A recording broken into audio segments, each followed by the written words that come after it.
द्वंद्व दो मनुष्यों के मध्य होता है, परंतु विजय सदैव एक ही मनुष्य को मिलती है। जबकि समान रूप से दोनों शक्तिशाली होते हैं, समान ज्ञान प्राप्त करते हैं। कारण दो प्रकार के लोहे होते हैं, एक ठंडा, एक गरम। कभी सोचा है लोहकार लोहे को लोहे से ही काटता है, परंतु सदैव ठंडा लोहा ही गर्म लोहे को काट पाता है। और यही नीति मनुष्यों पर भी लागू होती है। जब युद्ध होता है तो जिसके मन में ईर्ष्या होती, जलन होती, आक्रोश होता है, वो गर्म लोहे के समान। और जिसका मन शांत होता है, जिसका मन संयम से बंधा होता है, वो ठंडे लोहे के समान है। और वही ईर्ष्या और द्वेष नामक गर्म लोहे को काट सकता है। इसलिए यदि जीवन के संग्राम में विजय प्राप्त करनी है तो अपने मन को शांत रखें, क्योंकि गर्म लोहे की भांति ईर्ष्या और क्रोध जैसे भाव को रखने वाला मनुष्य सदैव शांत स्वभाव के मनुष्य के समक्ष निर्बल है। शक्ति ईर्ष्या और क्रोध में नहीं, शांति और संयम में है। द्वारका में जो घटित हुआ वो केवल दुर्योधन और अर्जुन ही जानते हैं। दुर्योधन को केवल आपने भ्रम दिया और शक्ति दी अर्जुन को। नारायणी सेना को चुनना दुर्योधन का चुनाव था मित्र। मैंने तो उसे केवल विकल्प दिए। अब दुर्योधन ने क्या चुना ये तो उसका निर्णय है। इसमें मैं क्या कर सकता था? आप जो कर सकते थे आपने किया माधव, और उसका परिणाम वही हुआ जो आप चाहते थे। यदि आप पक्षपाती नहीं होते तो अर्जुन को देखते ही आप उससे पूछते कि वो युधिष्ठिर के स्थान पर वहां क्या कर रहा है, परंतु आपने ऐसा नहीं किया। यदि तुम दुर्योधन के चुनाव पर निराश हो तो खेल मैंने नहीं, उसके दम, उसके लालच, उसके अहंकार ने खेला है मित्र। आप भी भली भांति जानते हैं कि दुर्योधन युधिष्ठिर से कहीं अधिक सक्षम शासक है। इस समय भारत को शासक की नहीं, धर्म की आवश्यकता है, धर्मराज की आवश्यकता है मित्र। फिर भी मैंने तुम्हारे तथाकथित सक्षम शासक को विकल्प दिए मित्र, जो विकल्प चुनने में ही चूक गया। वो कैसा सक्षम शासक मित्र? और मेरे विकल्प का क्या? आपने मुझे विकल्प क्यों नहीं दिया? कौरवों और पांडवों के मध्य आपने मुझे क्यों छोड़ दिया? क्या आपकी दृष्टि में मेरा कोई महत्व नहीं केशव? मैंने तो सदैव तुम्हें विकल्प दिए मित्र। अब तुमने ही मुझे नहीं चुना तो उसके लिए तुम स्वयं उत्तरदायी। मैंने तो वर्षों पहले तुम्हारा सारथी बनना स्वीकार किया था मित्र, परंतु तुमने ही अलग मार्ग चुना। मैं तुम्हें सदा धर्म के लिए लड़ते देखना चाहता था, परंतु तुमने सदैव दुर्योधन के छल का साथ लिया। परंतु अब भी कुछ नहीं बिगड़ा। तुम्हारे लिए अब भी अवसर शेष है मित्र। तुम मनुष्य श्रेष्ठ हो, परंतु अनुचित स्थान पर। उचित स्थान का चुनाव करो मित्र। ये विकल्प नहीं है माधव, और यदि आप इसी को विकल्प कहते हैं तो आप ऐसा विकल्प मुझे अनेक बार दे चुके हैं, और मैंने सदा आपसे कहा कि ऐसा संभव नहीं है। मुझे इस बात का खेद रहेगा कि आप मेरे साथ नहीं होंगे, परंतु ये खेद मैं अपने मित्र को नहीं होने दूंगा, जिस मित्र ने मुझ पर विश्वास किया। आप अपना धर्म निभाइए और मैं अपना ऋण चुकाऊंगा वासुदेव।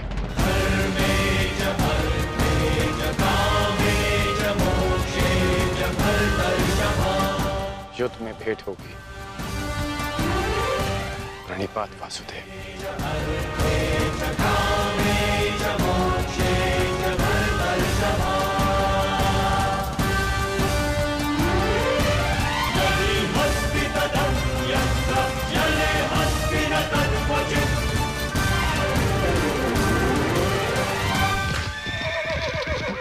नहीं मित्र, युद्ध से पूर्व हमारी भेंट होगी और मैं तुम्हें एक और अवसर दूंगा। तुम्हें आभास कराऊंगा कि जितना सम्मान तुम्हें चाहिए उससे कहीं अधिक सम्मान के योग्य हो तुम। अगली भेंट में तुम्हारी वास्तविकता से भेंट करवाऊंगा मित्र। तुम्हें ज्ञात होगा कि तुम वास्तव में कौन हो। आशा है कि उस दिन तुम उचित विकल्प चुनोगे मित्र।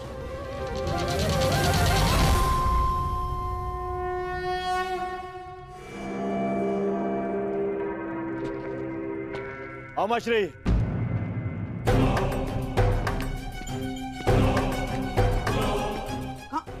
कहाँ थे तुम?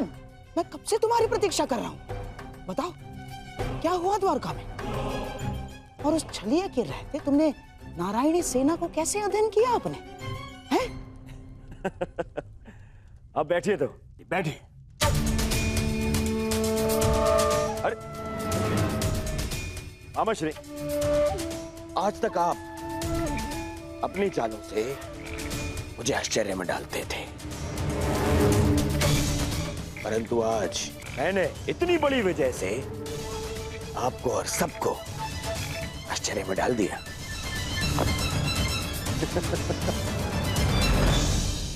सब इतने प्रसन्न है मेरे इस निर्णय से, सवाए मेरे मित्र कर्ण के।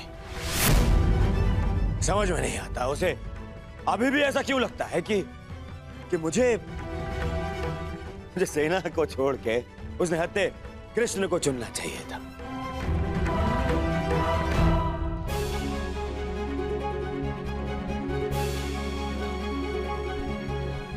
आज वासुदेव हमारे साथ हैं, तो इसका सारा श्रेय पांचाली को जाता है। यदि तुमने अर्जुन को ना भेजा होता तो कदाचित ये संभव ना होता। आपका मेरे प्रति इतना विश्वास मेरे लिए बहुत सम्मान की बात है आर्य। और मुझे भी पूर्ण विश्वास है कि आप हस्तिनापुर के लिए अधिक योग्य शासक सिद्ध होंगे। अरे कोई जाओ, समझाओ, बताओ उसे कि कितनी बड़ी भूल कर रहा है वो। भूल तो तुम कर रहे हो दुर्योधन।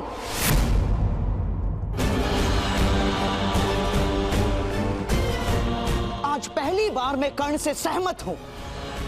तुम्हें नारायणी सेना के स्थान पर कृष्ण को ही चुनना था। ये क्या कर लिया तुमने? अरे मैंने क्या किया मामाश्री? उस कृष्ण ने वहां वचन दिया कि वो युद्ध में अस्त्र नहीं उठाएगा, तो फिर मैं नारायणी सेना को छोड़कर उस निहत्थे कृष्ण को चुनकर क्या कर लेता? अब हमारे विरुद्ध पूरी नारायणी सेना होगी जो हर प्रकार की व्यूह रचना में निपुण है। हमें अपने सैनिकों को श्रेष्ठ प्रशिक्षण देना होगा। जब तक माधव हमारे साथ है नकुल, हमें किसी बात की चिंता करने की कोई आवश्यकता नहीं। यदि आज वो हमारे पक्ष में होता तो पांडवों के लिए नहीं, आज वो हमारे लिए रणनीति बनाता, हमारे लिए। उसका वास्तविक अस्त्र तो उसकी नीति ही है। तो कृष्ण कोई साधारण मनुष्य नहीं है ना। अरे महामायावी है वो, महामायावी। वो समय को अपने मुताबिक चलाना जानता है, और इतना ही नहीं, वो अपने पक्ष के अनुसार परिस्थितियां भी बदल देता है। समझ गए? इसीलिए हम आरंभ से चाहते थे कि पांडवों से कैसे अलग कर दिया जाए उस छलिए को, परंतु तुमने इतना बड़ा अवसर गवा दिया। क्या किया ये है? क्या कर दिया ये तुमने? अरे समझ में नहीं आता है मुझे। क्यों क्यों सब उस कृष्ण से इतना भयभीत हैं? क्यों? कुछ नहीं बिगाड़ पाएगा वो। अब तो उसकी सेना भी मेरे अधीन है। कुछ नहीं बिगाड़ पाएगा वो। देखो दुर्योधन, अब इस बात पर वाद विवाद करके समय व्यर्थ करने से कोई लाभ नहीं। जो हानि होनी थी वो तो हो चुकी। अब इस हानि की भरपाई करने का समय आ गया है। उचित कहा आर्य। अब चाहे जो हो जाए, कौरवों की पराजय निश्चित है, क्योंकि ये धर्म युद्ध है। विजय धर्म की ही होगी। और वासुदेव के हमारे पक्ष में आने के साथ साथ न्याय और धर्म भी हमारे पक्ष में है। विजय हमारी होगी।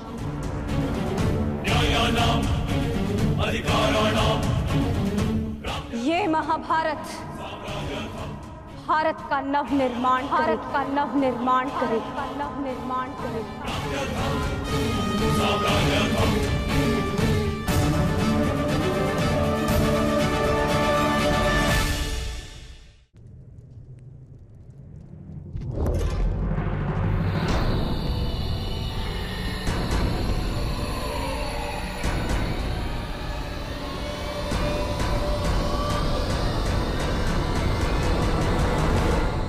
अच्छा हुआ कर्ण, तुम आ गए। हम तुम्हारी प्रतीक्षा कर रहे थे।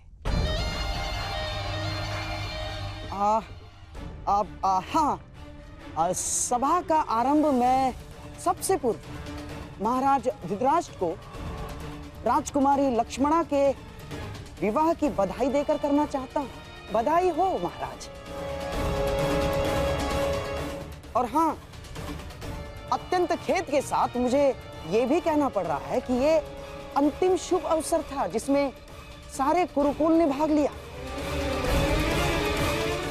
हाँ, क्या पता इस युद्ध के पश्चात कौन जीवित रहेगा और कौन नहीं।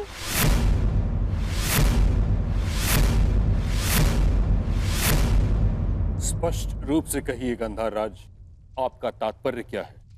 अब से पूर्व तो आपने इस प्रकार के विचार कभी प्रकट नहीं किए, और अब जब दुर्योधन ने कृष्ण को ना चुनकर नारायणी सेना को चुना है, तो अब इस प्रकार के विचार क्यों? आपका प्रश्न उचित है महामहिम, परंतु यदि मैं अपनी भूल स्वीकार भी करता हूं, तो क्या वो भूल मैं सुधार सकता हूं? कर्ण, तुम्हारा इस विषय में क्या कहना है? मेरा मानना है कि हमें वार्तालाप में समय व्यर्थ नहीं करना चाहिए। हमें अपनी सेना को प्रशिक्षण देकर उन्हें और शक्तिशाली बनाना होगा। अपनी सेना में अधिक से अधिक महान योद्धाओं को एकत्रित करना होगा। मेरा एक और मानना है कि हमें युद्ध के लिए तत्पर रहना चाहिए।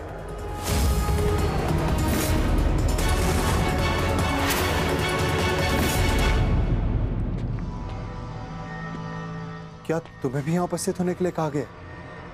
हाँ भ्राताश्री, मुझे प्रहरी ने निद्रा से उठाकर संदेश दिया कि हमें शीघ्र ही यहाँ उपस्थित होना है। परंतु क्यों और किसके आदेश पे? ये आदेश मैंने दिया है।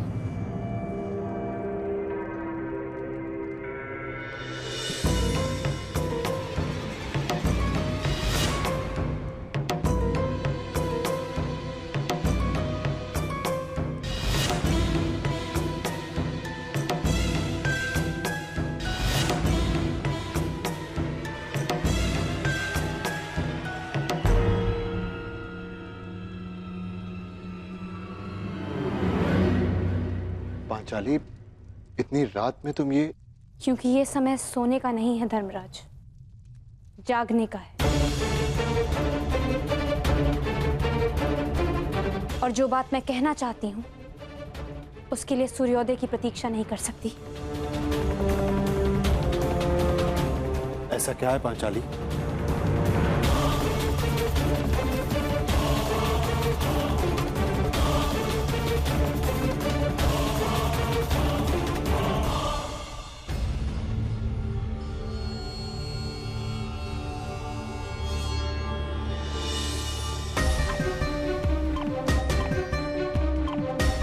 पांचाली, ये तिथि कैसी?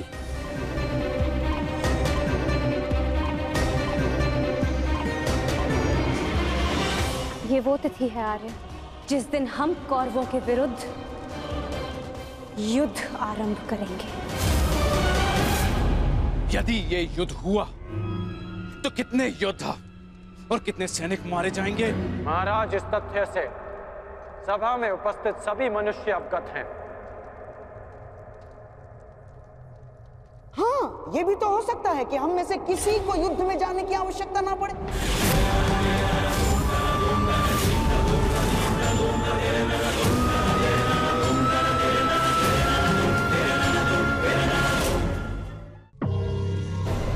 महामहिम, जैसे पुराणों में मैंने पढ़ा है कि स्वयं भगवान भी अपने शत्रुओं को एक अंतिम अवसर देते हैं, तो क्या हम अपने शत्रु को अंतिम अवसर नहीं दे सकते? दे सकते हैं ना महामहिम? गांधार राज, युद्ध होना निश्चित है और होकर ही रहेगा। और इसकी उल्टी गिनती प्रारंभ हो चुकी है।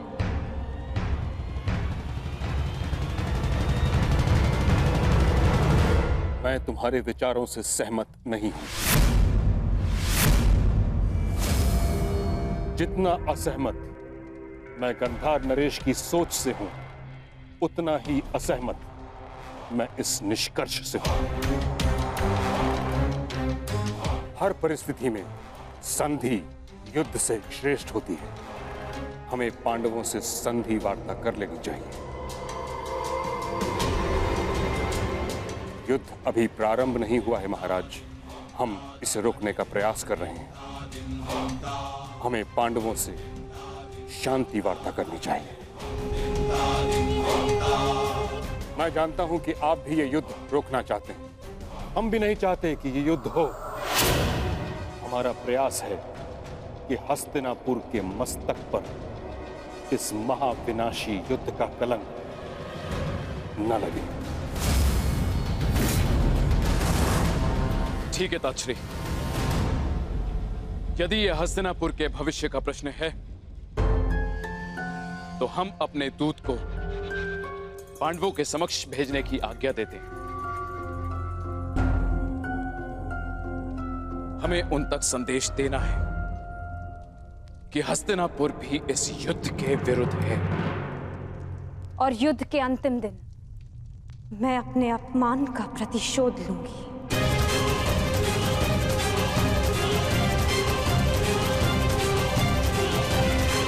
जिस दिन दुर्योधन का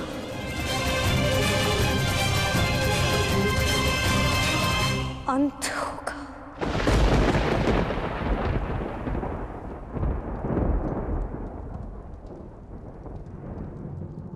महाराज, ऐसे ये मेरा अंतिम निर्णय है कर्ण। हमें अपनी ओर से एक प्रतिनिधि चुनना होगा। क्या आपके मस्तिष्क में कोई नाम है महाराज? संजय।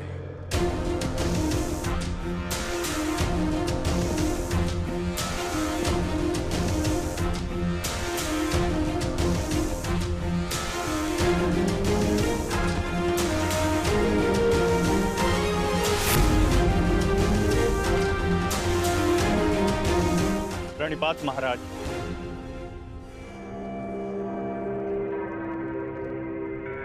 मुझे भी संजय के साथ जाने की आज्ञा दीजिए महाराज।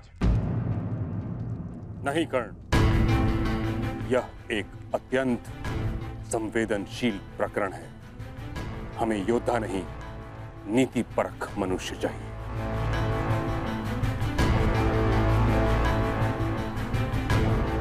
विदुर, तुम संजय के साथ जाओगे।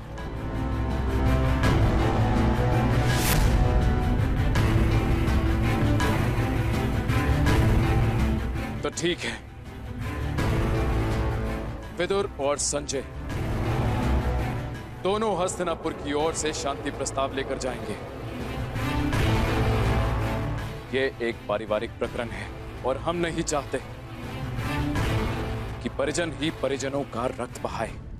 उचित है पांचाली, उचित है। अब ये युद्ध तुम्हारे बताए हुए दिन ही आरंभ होगा।